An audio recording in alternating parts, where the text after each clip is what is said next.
리우 올림픽 헤비급 금메달리스트 러시아의 에브게니 티치첸코가 WBA 크루저급 정규 챔피언 리아드 메리와 맞붙게 됩니다. 올림픽과 세계선수권 금메달리스트인 아마복싱 스타 에브게니 티치첸코는 화려한 아마 커리어를 끝으로 2018년 8월 프로 무대로 전향하였고 8연승을 거두며 비인기 체급인 크루저급에서 스타 복서의 탄생을 예고하였습니다. 하지만 2021년 3월 남아공 복서 타비소 움춘우에게 판정패를 당하며 기대감이 꺾이게 되었고 복귀전에서 승리를 거두며 다시 정상을 향한 질주를 시작하게 되었습니다. 에브게니 티치첸코와 맞붙게 될 리아드 메리는 30승 1패 25KO의 전적을 보유하고 있는 강타자로 WBA 크루저급 슈퍼 챔피언 아르센 굴라미리안에게 당한 1패를 제외하면 결점이 없는 크루저급의 강자입니다. 2021년 WBA 인터림 챔피언에서 정규 챔피언으로 승격하며 크루저급의 진정한 챔프로 인정받게 되었고 중국의 장자오신을 TKO로 꺾으며 1차 방어전을 성공적으로 치러냈습니다. 리아드 메리의 크루저급 2차 방어전은 3월 26일 러시아의 예카테린부르크에서 올림픽 금메달리스트 에브게니 티치첸코를 상대로 치러질 예정입니다. 레전드 복서 코스차추의 막내 아들 니키타 추가 프로 데뷔전을 치르게 됩니다. 명예의 전당에 입성한 레전드 복서 코스차추는 첫째 부인과의 사이에서 2명의 아들을 두었는데 그중 첫째가 슈퍼 웰터급 최고의 기대주인 팀추, 그리고 둘째가 이번에 데뷔전을 치르게 되는 니키타 추입니다.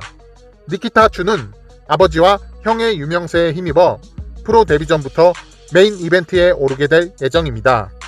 니키타 추의 프로 데뷔전은 3월 2일 호주의 브리즈번에서 치러질 예정이며 스티브 스파크, 데니스 호건과 같은 호주의 네임드 복서들보다 높은 카드로 메인 이벤트에서 경기가 치러질 예정입니다. 라이트급 최고의 인기 복서 라이언 가르시아가 루크 캠벨을 꺾은 이후 1년 3개월 만에 복귀전을 치르게 됩니다.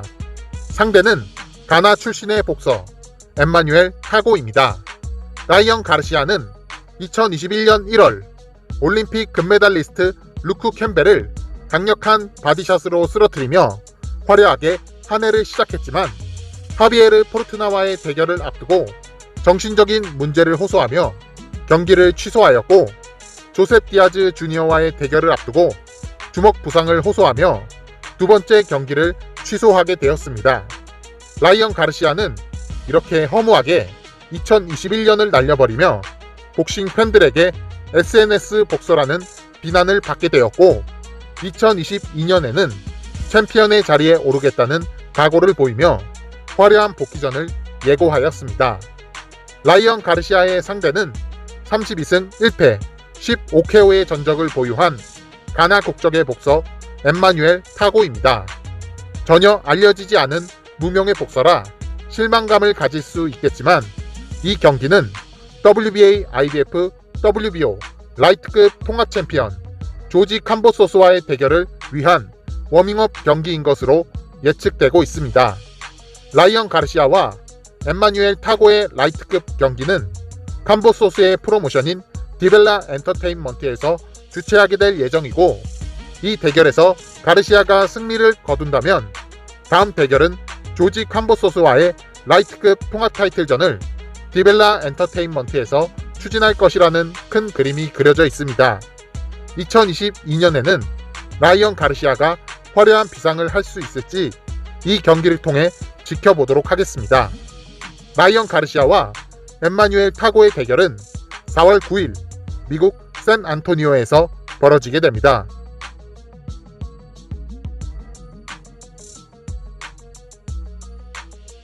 슈퍼 웰터급 최고의 기대주인 호주의 팀추와 미국 올림픽 대표팀 출신 테레 가우샤의 대결이 협상 중인 것으로 알려져 있습니다.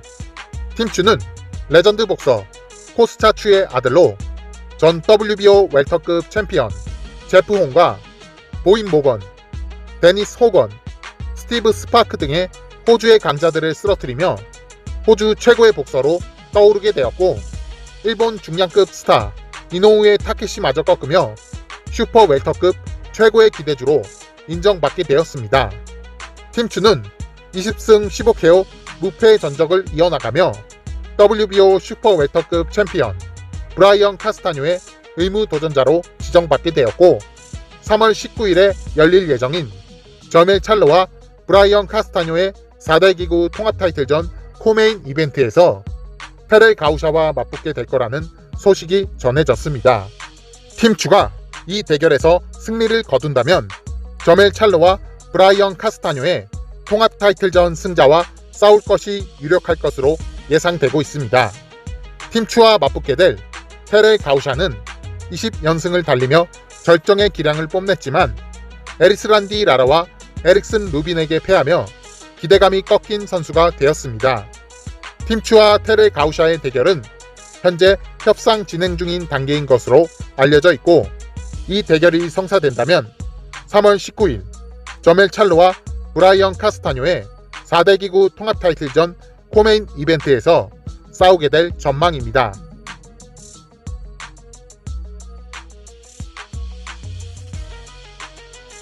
WBA, WBC, IBF, WBF 여성 미들급 챔피언 클라레사 쉴즈가 도전자 에마 코진을 상대로 여유있는 판정승을 거두었습니다.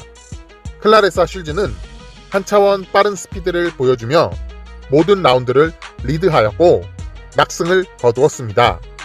클라레사 쉴즈는 승리 후 경기 현장에 나와 있던 자신의 강력한 라이벌이자 WBO 미들급 챔피언 사반나 마샬과 거친 말싸움을 벌이기도 하였습니다. 클라레사 쉴즈와 사반나 마샬은 피할 수 없는 외나무 다리에 서게 되었고 미들급 통합 타이틀전을 벌일 가능성이 유력해 보이고 있습니다.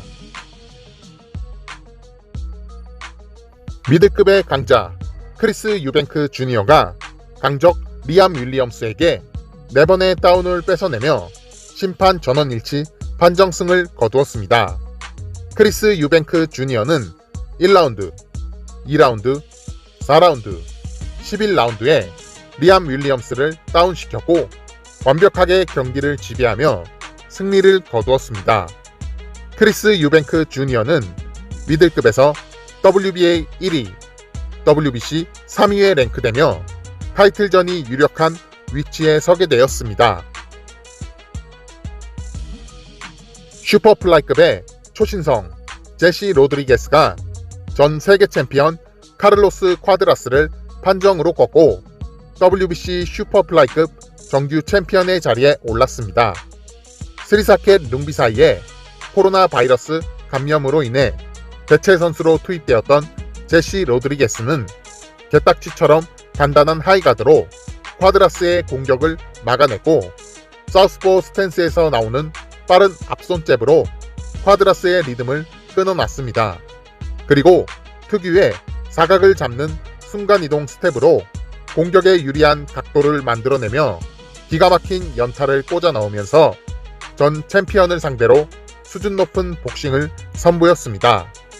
제시 로드리게스는 콰드라스에게 한 차례 다운까지 뺏어내며 압승을 거두었고 22살의 어린 나이에 챔피언의 자리에 오르며 슈퍼플라이급에서 돌풍을 불어일으킬 것을 예고하였습니다. 전 WBC 슈퍼 벤터급 챔피언 루이스 네리가 무패의 강자 카를로스 카스트로를 꺾고 복귀전에서 승리를 거두었습니다. 루이스 네리는 1라운드에 깔끔한 레프트를 적중시키며 첫 다운을 뺏어냈고 거친 압박을 보여주는 카스트로와 박빙의 승부를 펼치며 2대1 스플릿 디시전 판정승을 거두었습니다. 루이스 네리는 브랜든 피구에로아에게 첫 패배를 당하게 되며 챔피언 타이틀을 빼앗겼고 강적으로 평가되었던 카스트로를 꺾고 성공적인 복귀전을 치러냈습니다. WBA 패더급 챔피언 레오 산타크루즈가 키난 카발과의 슈퍼 패더급 경기에서 판정승을 거두며 성공적인 복귀전을 치러냈습니다. 2020년 10월 핵주먹 저본타 데이비스에게 끔찍한 실신 KO패를 당했던 레오 산타크루즈는 레전드 복서 마이클 카발의 조카 키난 카발과의 경기에서 수차례 버팅을 당하며 눈자위가 찢어지는 부상 속에서 10라운드 동안 800번이 넘는 펀치를 던지며 명승부를 펼쳤고 인상적인 승리를 거두게 되었습니다.